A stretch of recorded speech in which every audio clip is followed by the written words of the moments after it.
नमस्कार। महापुरुषों का कहना है कि कविता हमें बेहतर इंसान बनने में सहायता करती है। इसलिए ये जरूरी लगता है कि कविता सब तक पहुंचे, सब कविता को जानें और समझें। विशेष रूप से हमारी युवा होती पीढ़ी अर्थात किशोर बच्चे कविता से निकटता बनाएं तो एक बेहतर समाज के निर्माण में उनकी भूमिका सार्थक हो सकती है। किंतु ऐसा तभी संभव है जब हम ये जान लें कि कविता है क्या। कविता का एक छोर जहां कल्पना को आकाश की ऊंचाइयों तक ले जाने की क्षमता रखता है, वहीं जीवन का यथार्थ कविता को धरातल पर लाकर खड़ा कर देता है। यही अंतर्विरोध ही कविता का जनक है। कविता का भाव जगत छात्रों के लिए हमेशा से जिज्ञासा का कारण बनता रहा है। इस श्रृंखला के कार्यक्रमों में उनकी इन्हीं जिज्ञासाओं का उत्तर खोजने का प्रयास किया गया है।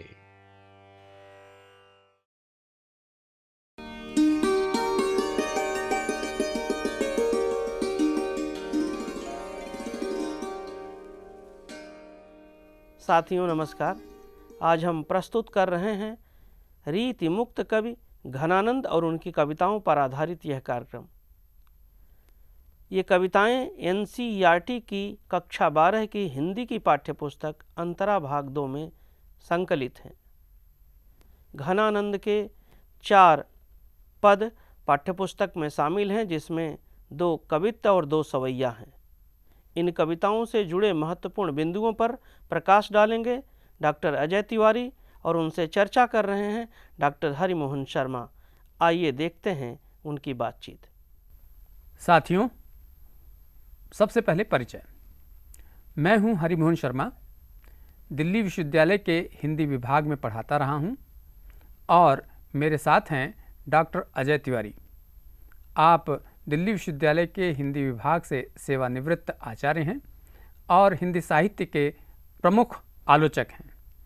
आपकी अनेक आलोचना पुस्तकें प्रकाशित हो चुकी हैं और निरंतर आज भी लेखनरत हैं। डॉक्टर साहब, आपका नमस्कार। डॉक्टर साहब, स्वागत है। नमस्कार।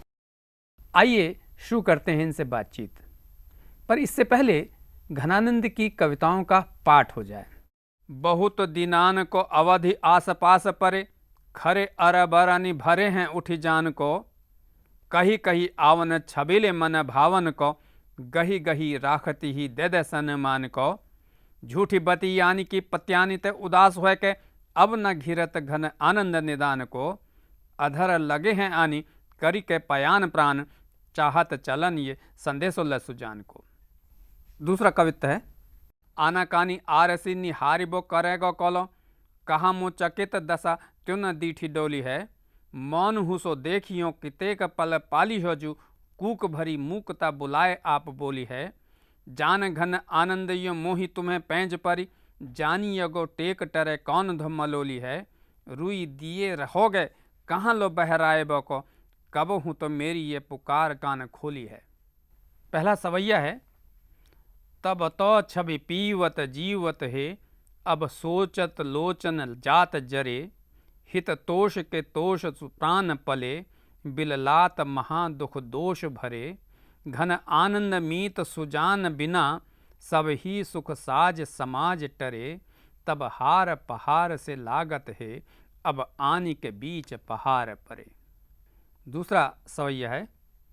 पूरन प्रेम को मंत्र महापन, जा मधिशोधि सुधारी है लेख्यो, ताही के चारु चरित्र विचित्रनी, न्यो पचिकै रचि राखि विसेख्यो, ऐसो हियो हित पत्र पवित्र जू, आन कथा न कहूँ अवरेख्यो, सो घन आनंद जान अजान लो, टूक कियो पर बाँच न देखियो, टूक कियो पर बाँच न देखियो, टूक कियो पर बाँच न देखियो। बहुत अच्छा, धन्यवाद साहब, आपने बहुत अच्छा पाठ किया। धन्यवाद डॉक्टर साहब। कार्यक्रम शुरू करें उससे पहले क्या अच्छा हो कि आप रीति मुक्त कवि घनानंद का संक्षिप्त परिचय दे दें।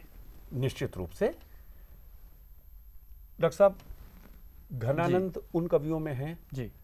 जिनके प्रामाणिक ब्यौरे बहुत कम मिलते हैं। अच्छा। हालांकि कहा जाता है कि वे मुगल दरबार मोहम्मद शाह रंगीले के यहाँ थे जी। और कहा जाता है मीर मुंशी थे, लेकिन मीर मुंशी तो बहुत बड़ा पद होता है जी। और दरबार के किसी भी दस्तावेज में इसका उनका उल्लेख नहीं मिलता। अच्छा। लेकिन इतना निश्चित है कि दरबार में रहे होंगे और साधारण मुंशी रहे होंगे। जी जी जी। उनके जन्म का भी सही ब्यौरा नहीं मिलता, लेकिन सारा अनुमान करने से ऐसा लगता है कि 1690 और 1700 के बीच में कभी उनका जन्म हुआ था। उनके साथ सबसे उल्लेखनीय एक घटना है जी। जिससे उनके व्यक्तित्व और कवि स्वभाव का एक ही साथ परिचय मिलता है। अच्छा। दरबार में एक सुजान नाम की नर्तकी थी जी। जिससे वे प्रेम करते थे। अच्छा। और संभवतः दोनों का आपस में प्रेम रहा होगा। अच्छा। तो राजा को लोगों ने बताया कि घनानंद बहुत अच्छा गाते हैं। जी जी जी। एक दिन उन्होंने बहुत आग्रह किया। अंत में सुजान ने कहा कि ठीक है, गाइए। जी जी। तो घनानंद राजा की तरफ पीठ करके और सुजान की तरफ मुंह करके गाने लगे। अच्छा। राजा उनके गाने से बड़ा प्रसन्न हुआ, लेकिन इस बेअदबी पर हाँ। कि राजा की तरफ पीठ की थी उसने, ओ। बहुत नाराज हुआ। हाँ। और उसने वहां से उन्हें निकाल दिया। अच्छा। इसके बाद का प्रसंग तो उनके जीवन का है, जी, जी, लेकिन जी। ये घटना अपने में बड़ी महत्वपूर्ण है। हाँ। इसलिए कि जब आजीविका के स्वतंत्र साधन नहीं थे, जी। तब दरबार में रहने वाला एक व्यक्ति हाँ। अपनी प्रेयसी के लिए जी। राजा का अनादर करे और राजा से विद्रोह करे, ये बहुत बड़ी चीज थी। ये विद्रोह उनकी स्वच्छंद भावना का परिचय देता है और इसीलिए कवि के रूप में उन्हें स्वच्छंद धारा का प्रवर्तक कवि कहा गया। रीति स्वच्छंद धारा। रीति काल में जी, जी। रीति के प्रथा से, यानी रीति की परिपाटी से मुक्त हाँ। स्वच्छंद धारा का प्रवर्तक कवि कहा गया। हाँ। तो इसीलिए कि वो मन की भावना के अनुसार जी। कविता लिखते थे। अच्छा। जो मन की भावना के अनुसार राजा का अपमान तक कर दे, हाँ। वो कैसा व्यक्ति होगा। जी जी। उनकी ही दो पंक्तियां हैं जी। जिनसे उनकी साहित्यिक पहचान निर्धारित होती है। अच्छा। एक प्रेम के बारे में उनकी पंक्ति है जी। कि अति सूधो स्नेह को मार्ग है, जी। जहां नए कुसयाना पबाक नहीं। तो प्रेम का मार्ग बड़ा सीधा है, जी। लेकिन आप जानते हैं जैसा आचार्य हजारी प्रसाद द्विवेदी कहते थे, जी, जी, जी। सीधी लकीर खींचना बड़ा बड़ा टेढ़ा काम मुश्किल है। काम होता है। तो सीधे रास्ते पर चलना बड़ा मुश्किल काम है। हाँ। तो ये स्नेह का जो सीधा मार्ग है, जहां चालाकी नहीं चलती, ये बड़ा कठिन मार्ग है। जी जी। दूसरी उनकी पंक्ति अपने कवित्व के बारे में है। लोग हैं लाग कवित्व बनावत, क्या बात है। मोहे तो मोरे कवित्व बनावत। वाह, क्या बात है। लोग लगे हुए हैं कविता बनाने में, लेकिन मैं तो कविता बनाता नहीं, मेरे कवित्व मेरा निर्माण कर रहे हैं। क्या तो बात। इस तरह अपनी रचना से एक कवि की साहित्यिक पहचान निर्धारित होती है। जी जी। ये भी स्वच्छंदतावाद की निशानी है। अच्छा। तो अपने भाव प्रकृति से लेकर अपने रचनात्मक व्यवहार तक घनानंद जी। एक स्वच्छंद कवि के रूप में हमारे सामने आते हैं। अच्छा। तो इसीलिए बराबर कहा गया है कि वो भावना के आवेग पर चलने वाले कवि थे। तो मुख्य रूप से उनके बारे में ये बातें हैं। जी जी। कहा जाता है कि नादिर शाह के हमले के समय वो वृंदावन में थे। अच्छा। और लोगों ने ईर्ष्यावश बता दिया कि इनके पास बड़ा पैसा है। जी, जी, नादिर शाह के सैनिक गए। अच्छा। और उनके पास पैसा था नहीं, तो उन्होंने धूल उठा के दे दिया। अच्छा। तो वो लोग जर संपत्ति मांग रहे थे, इन्होंने रज कहकर धूल दे दी। क्या बात है। तो इस पर उनका हाथ काट दिया गया। अच्छा। और मरने से पहले उसी कटे हुए हाथ से उन्होंने अंतिम कवित्व लिखा था। क्या बात है। ऐसा बताया जाता है। लेकिन इससे स्पष्ट है कि अंतिम समय उनका बड़े कष्ट में बीता था। डॉक्टर साहब, आपने बहुत अच्छा परिचय घनानंद का दिया और घनानंद के काव्य स्वभाव को उभार कर रख दिया है।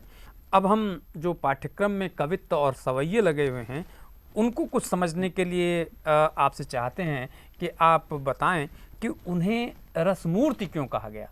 हाँ, घनानंद को रसमूर्ति कहा जाता था। जी जी जी। इसलिए कि भावमयता उनका स्वभाव था और रचना में भी वो भावमयता परिलक्षित होती थी। जी, जी, तो अपनी इस भावमयता के कारण भाव और रस पर्यायवाची शब्द हैं। जी जी। भाव हृदय का है, उसका जो साहित्य में व्यक्त रूप है उसे रस कहा जाता है, इसीलिए रस का स्थायी भाव होता है।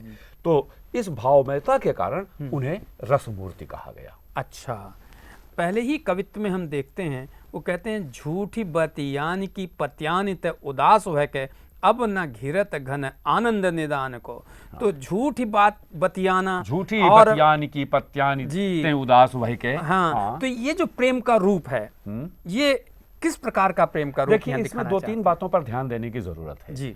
पहली तो ये कि ये अपनी प्रेयसी के बारे में कह रहे हैं कि उसकी झूठी बातों पर विश्वास करके मैं इस तरह से उदास हुआ और ये सब है। अच्छा। तो ये प्रेम में आघात लगने के बाद जो वेदना होती है उसकी कविता है। अच्छा। और घनानंद इसी वेदना के कवि तो ये एक तरह से लौकिक प्रेम है। नहीं, लौकिक प्रेम तो है ही, जी, जी, लेकिन मैंने कहा ना कि इसमें दो तीन बातों पर ध्यान देने की जरूरत है जी। कि यहाँ प्रेमी धोखा खाता है हाँ। और वो वियोग की स्थिति में होता है। अच्छा। तो वेदना, विरह, वियोग इसकी कविता है। अच्छा। सबसे पहली बात तो ये है जी। यहाँ हम इस बात पर भी ध्यान दें कि अधिकांश काव्य परंपरा नायिकाओं के वियोग का वर्णन करती है। अच्छा। लेकिन पुरुष के या काव्य शास्त्र की भाषा में कहें तो नायक के वियोग का बहुत कम उल्लेख होता है। अच्छा, तो ये नायक के वियोग की कविता है। इस पर प्राय ध्यान नहीं जाता है। ध्यान नहीं जाता। जी, ये जी, नायक जी, के वियोग की कविता है। हाँ, और हाँ। तीसरी बात है जी। कि इतना आघात लगना जी कि अब देखें आप, अधर लगे हैं आन करी के पयान प्राण। जी, जी, बस इतनी बुरी हालत है उस धोखे से कि उसके प्राण होठों अधरों पर आ गए, प्राण निकलने जा रहे हैं। और वो चाहता है कि कम से कम ये बात उसकी प्रेमिका को बता दी जाए, शायद इतने पर उसको हमारे ऊपर रहम आ जाए और हमारे तरफ ध्यान दे। क्या बात तो है? आप देखें कि मनुष्य ऐसी उत्सर्ग भावना, ऐसा मतलब उत्कट प्रेम प्रायः ईश्वर के प्रति दिखाता है। यहाँ ईश्वर के प्रति नहीं है, ये आपने एक लौकिक मनुष्य के प्रति है, प्रेमिका के प्रति है। वो प्रेमिका नाम रूपधारी साक्षात मनुष्य है। क्या बात है। इस तरह ये लौकिक है। तो तीन चार विशेषताएं इस कवित्व की और इसके माध्यम से घनानंद की कविता की हमारे सामने उभरती। जी जी। तो काव्य परंपरा में ऐसा प्रायः नहीं देखने को मिलता कि पुरुष के प्रेम का इस तरह से वर्णन किया जाए। हाँ, नहीं किया जाता। रीति काल में तो प्रायः नायिका के प्रेम का वर्णन ही वर्णन है। और इतना ऊहात्मक यानी इतना बढ़ा चढ़ा है कि वो विश्वास की और व्यवहार की सीमा का अतिक्रमण कर जाता है। यहाँ एक छोटी सी बात का और संकेत कर देना उचित होगा कि ये जो वेदनामयता है इनके काव्य में, यही वेदनामयता आगे छायावाद के काल में हमें कवियों में दिखाई देती है। प्रसाद में, पंत में, महादेवी में, निराला में। तो इसीलिए इनको स्वच्छंदतावाद का प्रवर्तक कवि कहा गया। जिनकी परंपरा आगे छायावाद से जुड़ती है, आगे इनकी प्रासंगिकता इस बात में भी निहित है। अच्छा जी डॉक्टर साहब। डॉक्टर साहब, इसमें मेरा एक और जिज्ञासा है कि फिर इन कवियों को रीति मुक्त क्यों कहा गया है? रीति मुक्त। हाँ, बिल्कुल आपने ठीक बात कही। और रीतिबद्ध से इनका अंतर क्या है? बिल्कुल ठीक बात है जी। देखिए, रीतिबद्ध और रीति मुक्त में बुनियादी अंतर तीन चार बातों को लेकर है। जी। सबसे पहला ये कि रीति का मतलब ही है परिपाटी। अच्छा। रीति कवि ही कहते थे कि लीक छोड़ तीनों चलें, शायर सिंह सपूत। नहीं, परिपाटी तो किसकी परिपाटी? वही जी जी बता जी। कि शायर सिंह सपूत जी। ये लीक छोड़कर चलते हैं। हाँ। तो शायर कौन सी लीक छोड़ के चलेगा? हाँ। अब तक चली आ रही कविता की लीक। अच्छा। तो रीति का मतलब है कविता की जो बनी बनाई लीक है उसका पालन करना। मतलब कविता की बनी बनाई जो परंपरा है उससे हटकर। परंपरा, लीक, प्रथा, जी। यानी रस, छंद, अलंकार के नियम बने हुए हैं। हाँ। उन नियमों के ढांचे में ही लिखना है। अच्छा। ये रीतिबद्ध होना है। अच्छा। ये जब भावना के आवेग से चलते हैं तो उस रीति से बंध के नहीं चलते। पहली बात तो यह है जिससे ये रीति मुक्त कवि कहे जाते हैं। दूसरा एक और पक्ष है कि आप देखें कि भावात्मकता की अतिशयता जब होगी तो वहां उसके बाह्य रूप का महत्व कम हो जाएगा। इनके पूरे काव्य में दो उल्लेखनीय विशेषताएं हैं। अच्छा। एक कि उसमें मांसलता और विलासिता का स्पर्श नहीं है। विरह है तो विलासिता और मांसलता तो तब होगी जब मिलन होगा जी। उसकी जगह विरह है। हाँ। दूसरा भावात्मकता है।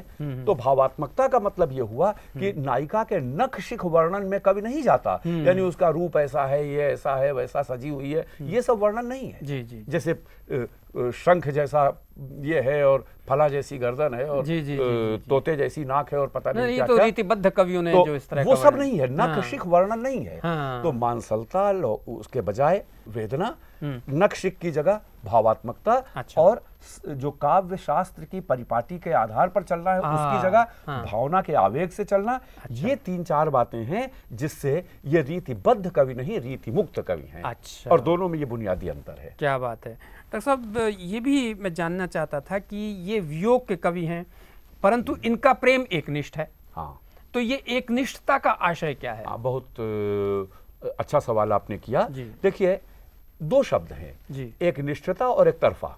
अच्छा। तो इनका प्रेम बहुत कुछ एकनिष्ठ भी है, एक तरफा भी है। एक निष्ठता का मतलब यह है कि प्रेम करने वाले दोनों प्राणी जी। एक दूसरे से प्रेम करते हैं और वो दोनों अपने साथी के अलावा किसी और से प्रेम वैसा नहीं करते। जी, जी, जी। एक तरफा का मतलब है कि एक तो प्रेम करता है, दूसरा उसी तरह प्रेम नहीं करता है।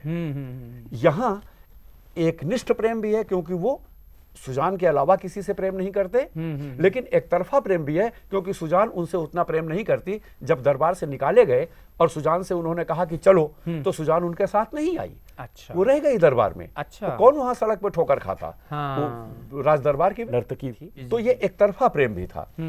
देखने की चीज यह है कि इस एक तरफा प्रेम में वो अपनी प्रेमिका की शिकायत नहीं करते, उसकी निंदा नहीं करते, उसके व्यवहार से दुख है, क्षोभ है, वो अपनी पीड़ा कहते हैं, क्षोभ कहते हैं, लेकिन उसकी शिकायत नहीं करते, उसकी निंदा नहीं करते। बड़ी बात इसलिए है कि एक तरफा प्रेम में जी।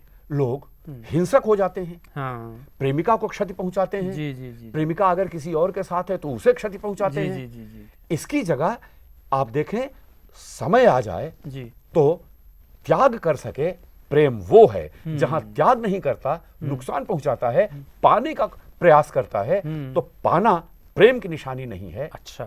त्याग प्रेम की निशानी है, क्योंकि प्रेम आपसे चाहता है कि आप अपना पूर्ण समर्पण करें। जी। तो समर्पण तो भावना से होता है। जहां भावना इतनी समर्पित मैंने होगी, एकाधिकार नहीं है उसमें। एकाधिकार नहीं है, यानी आप उस पर अधिकार कर ले, पा जाएं आप उसको।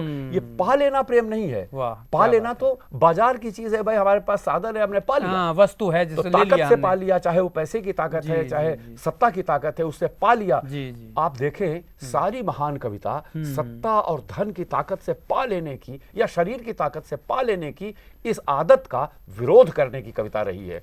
उसी परंपरा में घनानंद खड़े होते हैं। क्या बात है। इसलिए वे आज के युवाओं के लिए भी एक आदर्श। प्रेरणादायी आदर्श बन सकते क्या हैं, बात है। जो प्रेम में सब कुछ पा जाने के लिए उतावला ना हो, बल्कि प्रेम में समय आने पर त्याग करने के लिए वे तैयार हो। क्या बात है डॉक्टर साहब, इन्हीं का एक सवैया है, उस सवैये में तब तो छवि पीवत जीवत है, अब सोचत लोचन जात जरे।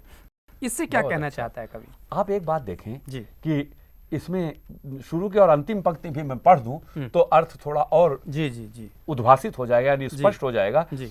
तब हार पहाड़ से लागत हैं, अब आन के बीच पहाड़ पड़े। जी, जी। जब साथ में थे तो गले में पड़ा हुआ हार भी लगता था पहाड़ है, जी, यानी मिलने में बाधा बन रहा है। जी, अब जी। हमारे बीच में पहाड़ खड़ा हो गया है, जिसको लांघ के मिलना असंभव हो रहा है। तो आप देखें कि यहाँ वियोग की अवस्था में वो क्या कर रहे हैं।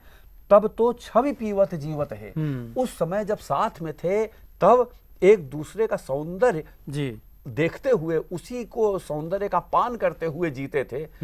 तब मिलने पे हार भी पहाड़ जैसा लगता था। जी, जी, जी। यानी वियोग की अवस्था में कवि संयोग की स्थितियों को याद करता है। जी। और इसलिए जो वियोग है, ये संयोग की जो स्मृति है, वो वियोग की पीड़ा को और असहनीय बना देती है। अच्छा। स्मृति बना देती है। जी, जी, जी। तो ये जो पीड़ा की असहनीयता है, ये घनानंद की कविता की विशेषता है और घनानंद के कवि व्यक्तित्व की पहचान है।